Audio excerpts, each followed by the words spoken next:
Welcome, folks. Well, folks, today the news is Goldschmidt signs with the Yankees. 1 year, $12.5 million. And the big question is Pete Alonso playing a very dangerous game? What is he risking? Well, we already know Pete Alonso turned down last year a 7 year, $156 million contract. So that was about $160 million that he had essentially guaranteed.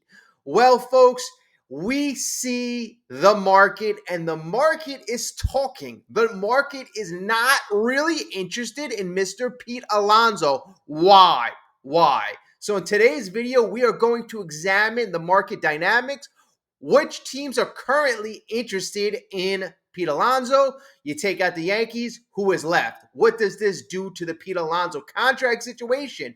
And what could potentially teams, executives be looking for? Well, folks, I've been doing a lot of homework on Pete, and I found a scout. And current in this scout, what they did is they currently examined Pete Alonso's mechanics and swing in 2024, and it's a bit alarming. So we're going to go over those details, and Pete made some changes to that swing, and I'm going to tell you about that as well. All right, folks, but as always, let us get this started off right. I got to thank you again for our last video. Our Roki Sasaki video did really well. I thank you. We got over 3,000 subscribers. Again, thank you all for that. So again, start this video off right as well. Smash the like button. If you are brand new, join us. We love you to be here for the journey. Like I mentioned in our last video, we are going to be celebrating 2 years as a channel next week. Okay, so Goldschmidt going to the Yankees. The Yankees were a team that Scott Boras and Pete Alonso were trying to use to raise the value of Pete Alonso. So anytime that the Mets, I guess, were in negotiations, then you heard, the Yankees were potentially interested in Pete Alonso. I'm not so sure the Mets and other teams really bought it, but it was a team viable, didn't have a first baseman, a team that was currently looking to replace a lot of offense. Whether you thought Pete Alonso was a fit or not, yeah, the Yankees were looking for a first baseman. Now, with the signing of Paul Goldschmidt, and whether you like that signing or not, it takes the Yankees off the board. A mega market in the Bronx in the Yankees off the board for Mr. Pete Alonso. So Scott Boras and Alonso cannot be too happy about that. As they say, it's a law of supply and demand. If the demand represented by the teams, if there aren't many teams out there clamoring for Pete, the price goes, it goes down, down, and down. Now, I'm not so even sure the Mets and David Stearns are, over the moon for Pete, because they have been investigating other options. As recently as yesterday, after Christian Walker came off the board and he signed for 3 years and $60 million, the Mets were talking to Paul Goldschmidt. They were kicking the door on him. Now, Paul Goldschmidt, the thing I liked most about him was his defense.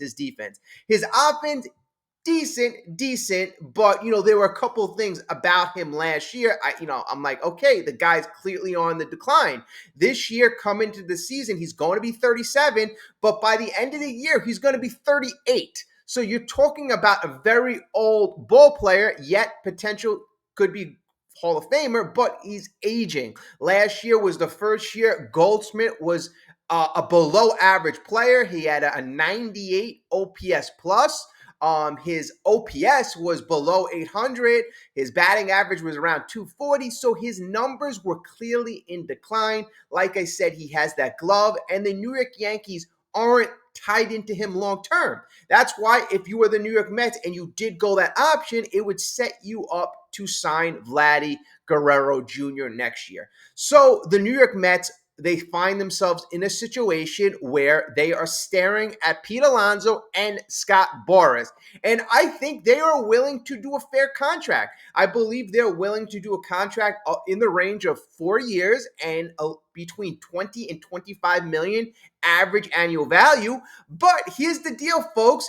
Law of supply and demand. If the Mets were willing to offer Pete Alonso that contract when the Yankees were interested, now, that contract virtually continues to go down. So I'm going to continue to say this. How much risk is Pete Alonso playing with? How much risk? Pete Alonso is coming off a down year, a declining year. The other option for Pete is to sign a contract with an opt-out after 1 year. But there's heavy risk to that as well. I mean, you could say, hey, Pete, go bet on yourself. But last year was a contract year, and it was a disaster for Pete. Now, things can happen. Guy gets hurt. He could have another consecutive down year. And at the end of next year, his market could be even worse. So if you're Pete, do you just sign the 4-year, $100 million contract and say, let's go, or 5-year, $100 million contract and say, hey, let me become a lifetime Met? How important is it to get every last cent? Because the market is talking. It is screaming at you. Now, let's go over what executives are saying. Okay, now this is from an American League executive, and he called the Alonso situation a very complicated situation. He goes, Alonso is a complicated player. He has some notable drawbacks on his resume. He's in his 30s. He's a right-handed first baseman who is good, but probably had his best year already. He's not a defender, and he's not athletic. The good thing is he's had no issue with being in the spotlight. He hits home runs, and he can potentially hit them in big spots. He is a tough one.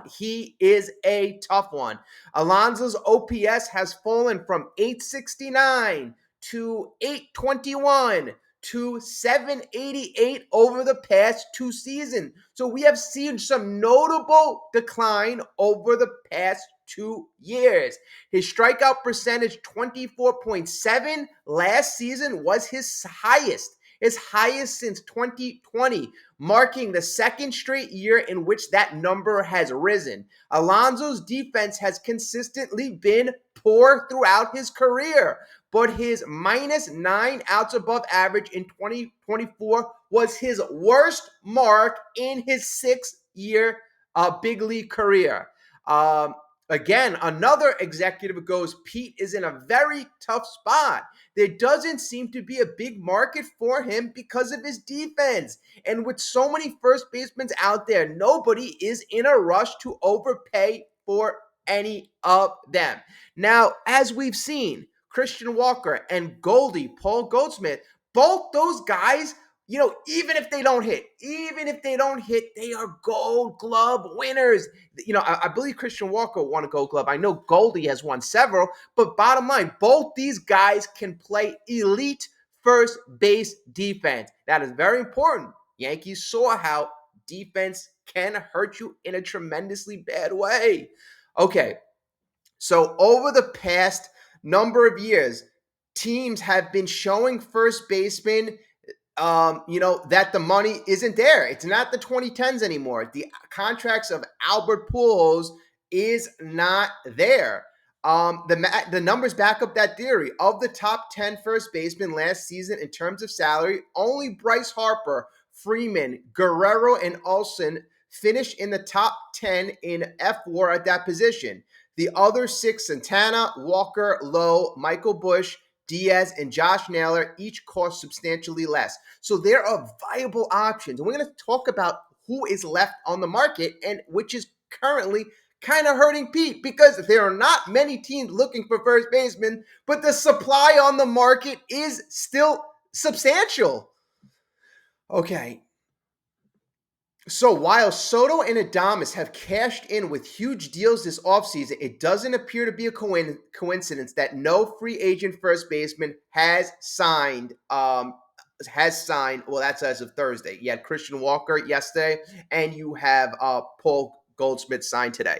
All right. So you see, as of late in the last 2 days, that there have been a couple first basemen coming off the board. So who is left? Who is left? Who is currently affecting the Pete Alonso first base mark? Okay. So currently, players left that could be on the table. So Goldsmith, Walker, cross them off.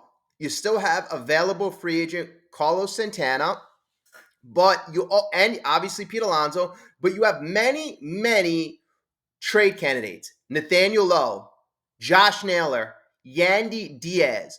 All are potential first basemen. And those are some of the names that we've hearing. There could be more that we don't even know. And you see, as of late, because of the high demand of these free agents, that teams are turning to the trade market. Turning to the trade market. You saw, because of the asking price of Bregman, because of the asking price of Pete Alonso, teams looking for big hitters.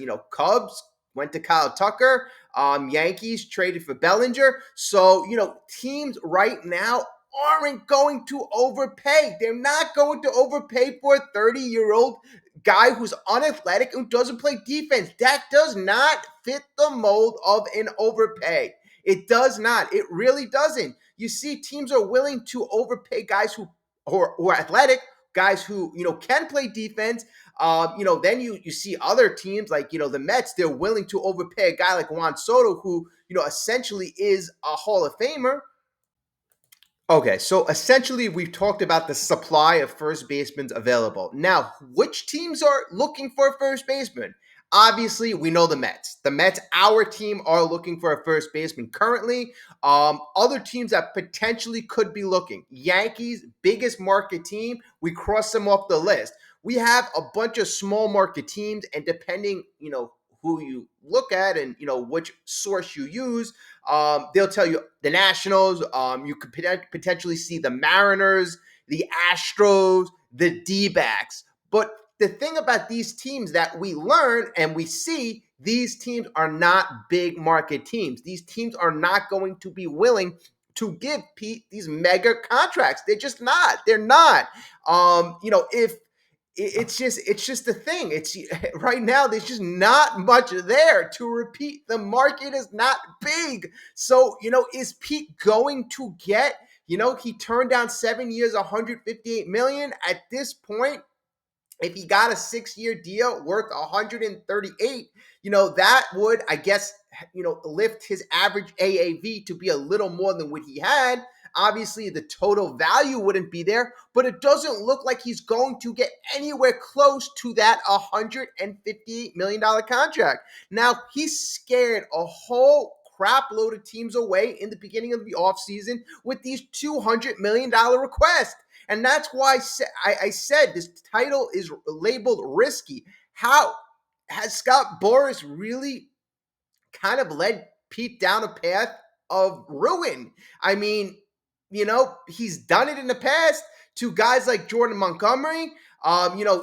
Bellinger last year had to sign a contract that, he thought he was getting over $200 million. He had to sign a much less than contract. So did Chapman. So did Snell. Snell and Chapman were able to get those one opt-outs after the first year and capitalize on a pretty good season. But it's very different. Chapman is a Gold Glove award-winning third baseman who's athletic as hell and whose WAR, just by virtue of defense and a little hitting, he could be a 4 or 5 WAR player easily on any given season. So he is worth that money. Snell, he's a guy who could be a Cy Young award-winning candidate. So does Pete have that potential?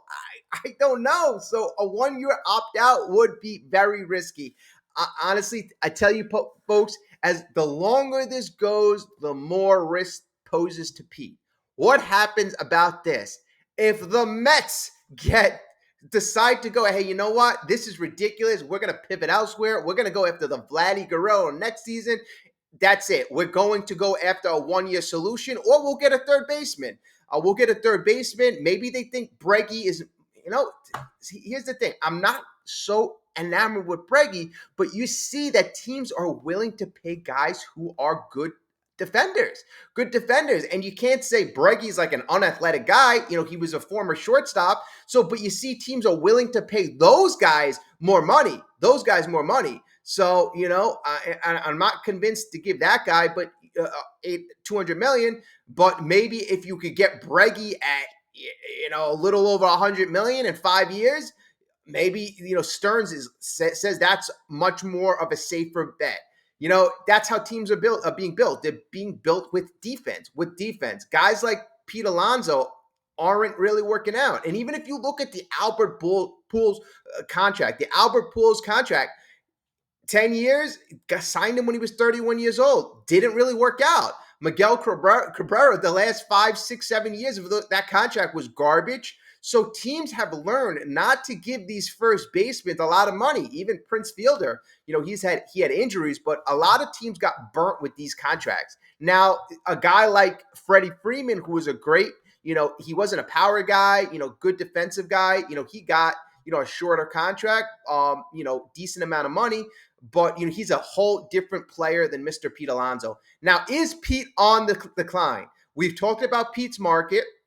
Not many teams there, and the teams that are there aren't big market teams. And also, there are other viable options. So at the end of the day, supply and demand. The demand isn't crazy. The supply is still, you got a lot of other options. So his value is going to go down. And also, is he a premium product? And according to executives, AL and NL executives, he is not a premium product. All right. That's a little bit of economics right there. All right, so let's go into this scouting report. So I did a lot of research last night because I'm trying to figure out why is all of MLB running away from Pete Alonso. I mean, even if you take away his suspect defense and you think that he's not going to age well, is he going to be that elite hitter in the next 2 to 3 years or 3 to 4 years? So I looked at a scout, and a scout evaluated last year. In fact, let me tell you something that was interesting. Pete Alonso, before last year, he changed many of his hitting mechanics, which I'm questioning, because before that he averaged like 45 homers, and last year not good. But I guess, like I told you, there's been a 2-year decline. So I guess Pete felt that he needed to make changes. What did he make adjustments to? And I'm going to get to the scouting. I'm going to get to what the scout says, but I think this is important to say first. So the Mets slugger, heading into the 2024 season, made some adjustments that were aimed at improving his contact rate and overall consistency while still maintaining his power at the plate. So he changed. First thing he changed, his stance and his setup.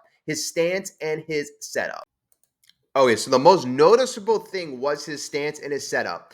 Alonso worked on having a slightly more closed stance, which helped him better track the ball and reduce some of the pull heavy tendencies that had limited his plate coverage in previous seasons. So it was noted that Pete didn't have great plate coverage.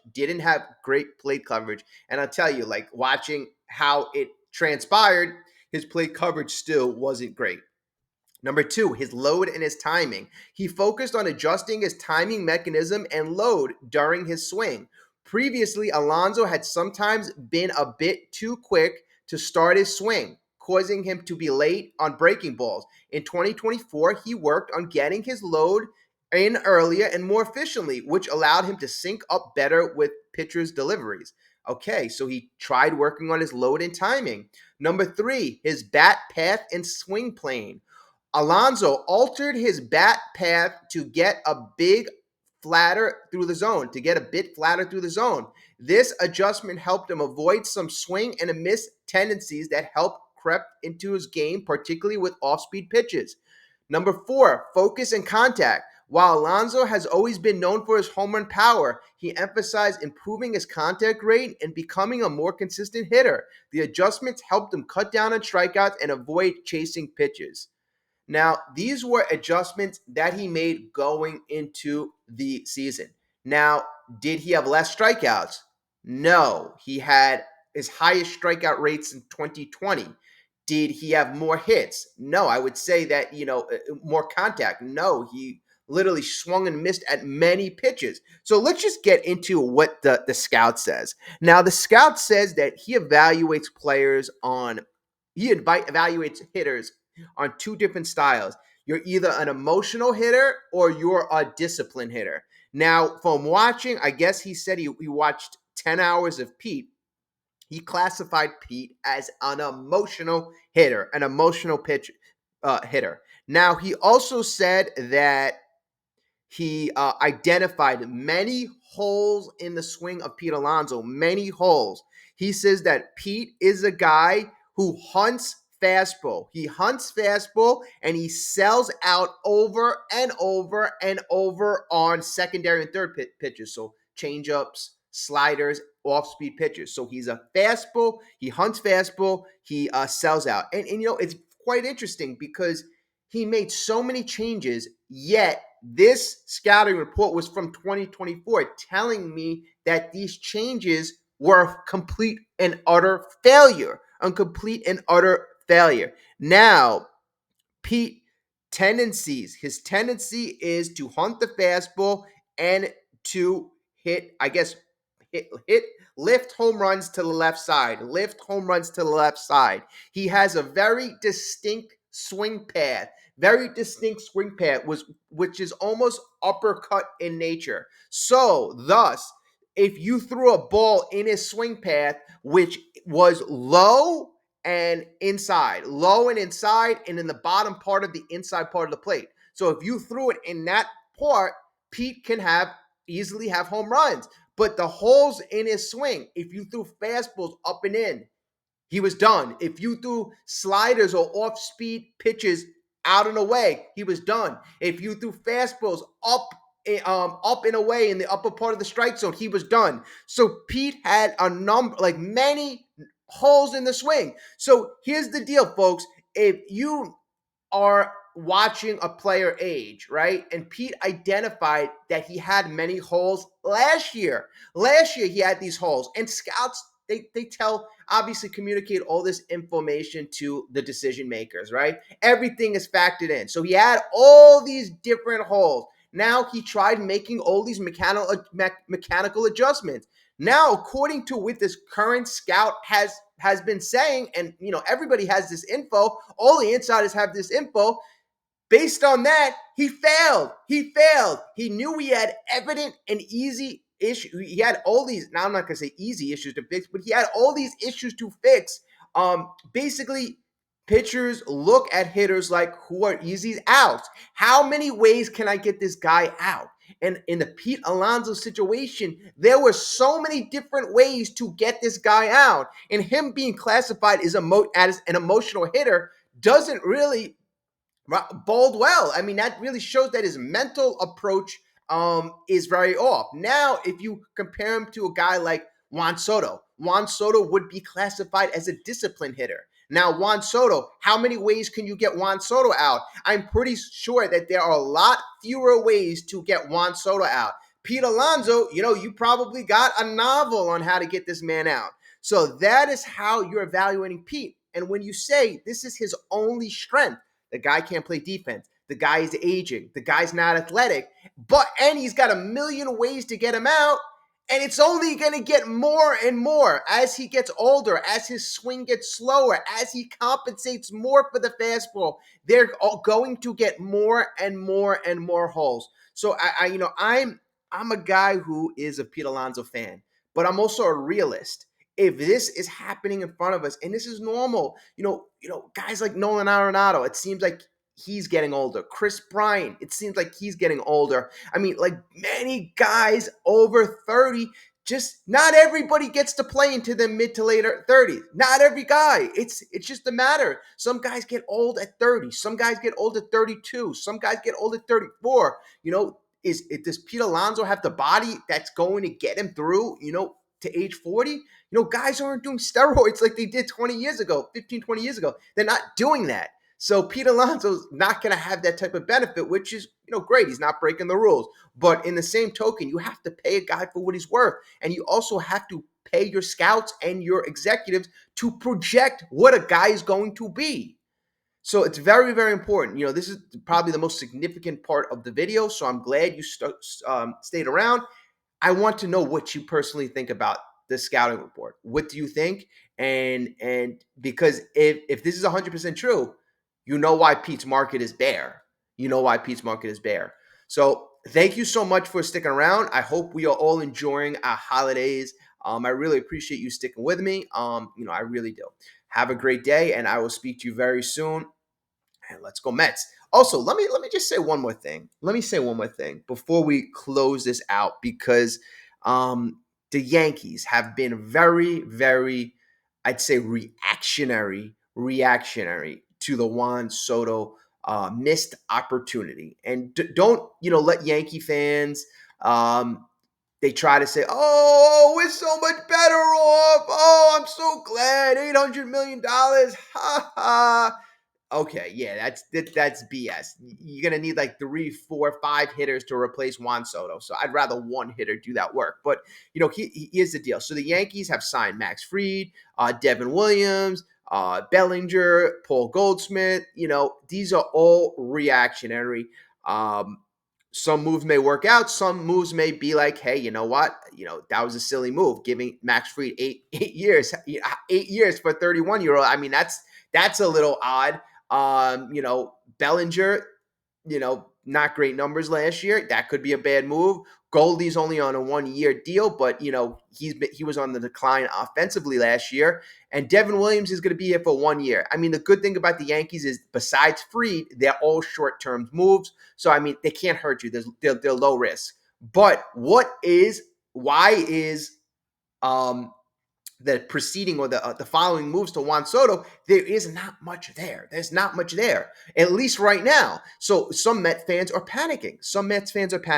So it takes me a bit of time, but there's always a method to Stern's madness. Last year, Stern did not want to invest in any long-term contracts. He didn't want to pay anybody that wasn't worth those contracts. I mean, they deemed Soto as a guy that is worth that contract. I mean, he's going to bring it in, all these different sources, marketing, internationally. Like, he's a guy who can attract other future free agents. Hopefully he does, he attracts a guy like Sasaki. But the Mets are playing the game, the patient game, where I believe Stearns thinks all of his pitchers are interchangeable. I could put anybody in the lab and anybody will have mediocre modicum to good success. So he thinks those pitchers are interchangeable. And I think he thinks we're already in a decent to good situation hitting wise. We added Juan Soto. We basically replaced Pete Alonso. We had a good offense last year and you replaced Pete Alonso with Juan Soto. That's what you did.